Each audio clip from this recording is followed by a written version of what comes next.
If you've ever wondered if your healthy snacks were actually giving you some fuel because it leaves you just as tired and still reaching for something more to eat, you're not imagining it, and it's great that you've noticed that. Hey, I'm Grace, and today we're breaking down why so many of those good for you snacks are actually blood sugar bombs in disguise and what you can do instead. Because if you've ever grabbed a granola bar, smoothie, or protein snack to get through your day and still ended up wanting a nap 30 minutes later, there's a reason for that. And once you understand why that is, you'll see those convenience store snacks in a different way. Thanks for joining me, and here we go. Did you know sugar hides under more than 200 different names? Yep, more than 200. And if I get this number right, it's actually about 262 names of sugar. Names like evaporated cane juice, dextrose, fruit concentrate, even agave nectar. If it's sweet, comes in a wrapper, and lives happily on a store shelf, chances are it's spiking your blood sugar, even if it says organic, natural, or no refined sugar. But don't be fooled. The food industry's marketing team is always one step ahead. And here's the thing: fiber is a natural brake pedal when it comes to slowing down how fast sugar enters your bloodstream. It also keeps food moving through your digestive tract to remove unwanted stuff. But most snack bars only have about 2 to 4 grams of fiber. You'd need closer to 8 to 10 grams to really blunt a sugar spike, especially if the snack already has a ton of sugar in it. Now, that doesn't mean you should go and eat two more granola bars. It just means we need to rethink what that healthy bar is really doing for us. When you get fiber from whole foods, vegetables, seeds like chia and flax seeds, broccoli, it feeds your gut microbiome, which actually helps regulate blood sugar. Who knew bacteria could be such good friends for us? Even gluten free flours like oats, corn, or rice, especially glutinous rice flour, that sticky rice, they can they turn into absorbable energy, glucose, pretty quickly once digested. So alternatives like almond or chickpea and coconut flour still raise blood glucose levels, but not the spike that any of those wheat variations of flour, gluten-free types like oats, corn, and rice flours do. So what you get is that little energy burst for maybe an hour, and then the crash, which comes up as cravings, irritability, wanting to take a nap. What goes up fast comes down harder and faster. Whole food snacks like vegetables, boiled eggs, or apple slices with almond butter, they release energy slowly. And that means steadier focus, mood, and energy through the day. Then there's the bad seed oil problem. Most packaged snacks are made with industrial seed oils: soybean, corn, vegetable, canola, sunflower, safflower. These oxidize easily and cause low grade inflammation, forcing your cells to spend energy fighting fires in your body, within the cells, instead of giving you energy, the energy that you need to get through the day to function. Over time, that chronic inflammation can affect your liver and pancreas, the two organs that regulate blood sugar. So, really, the cells become the product of what you eat. The food industry also knows exactly what it's doing. Engineer snacks to hit what's called the bliss point, that perfect combination of sugar, fat, and salt that lights up your brain's reward center. I call it the Goldilocks formula. Unfortunately, though, they're not made with the quality fats like grass fed butter or Himalayan salt in a drizzle of honey. It's refined sugar, cheap inflammatory oils, and synthetic salt stripped of minerals. That combination makes you want more, giving your body less of what it truly needs. And ever notice how many snacks brag about being high protein?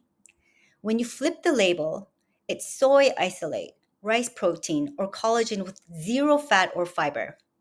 That kind of ultra processed, denatured protein can actually spike blood sugar just like processed carbs. Instead, Go for 10 to 15 grams of real protein paired with fat and fiber, like turkey slices, Greek yogurt with seeds, boiled eggs, or a handful of almonds. Because when protein is overly processed, it loses its life building force. So you're paying more for a product that actually gives you less. And unfortunately, the reality is that these snacks are designed for profit and not health. They depend on people who think calories are more important. Remember the time when those doctors were promoting cigarettes? It's kind of like that same thing. Anyway, the more you crave them, the more you buy. So the system is literally engineered to keep you in that energy craving loop. But now that you know, you can step back into a rhythm that supports your body with real whole ingredients, real protein, natural fiber, healthy fats, and mindful eating. So now let's call out those not so healthy snacks. Junk food dressed in what, yoga pants? Here are a few of the most common ones, like veggie straws, made good goldfish, because some of us nibble on kids' snack thinking they have to be healthier.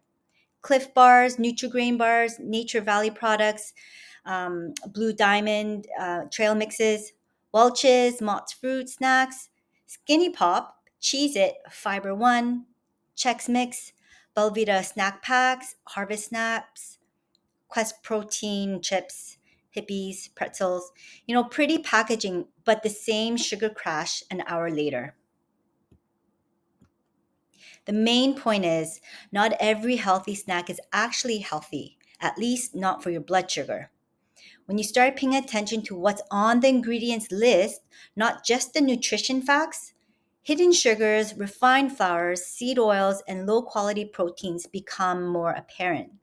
On those days when proper meals aren't possible and snacks become necessary, the key is to reframe what a snack really is.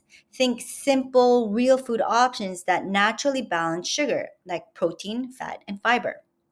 Examples can be things like a boiled egg with cucumber slices, baked sweet potato, raw nuts or seeds, an apple with almond butter, leftover chicken or turkey slices with veggies, a handful of olives with a few grapes, a plum.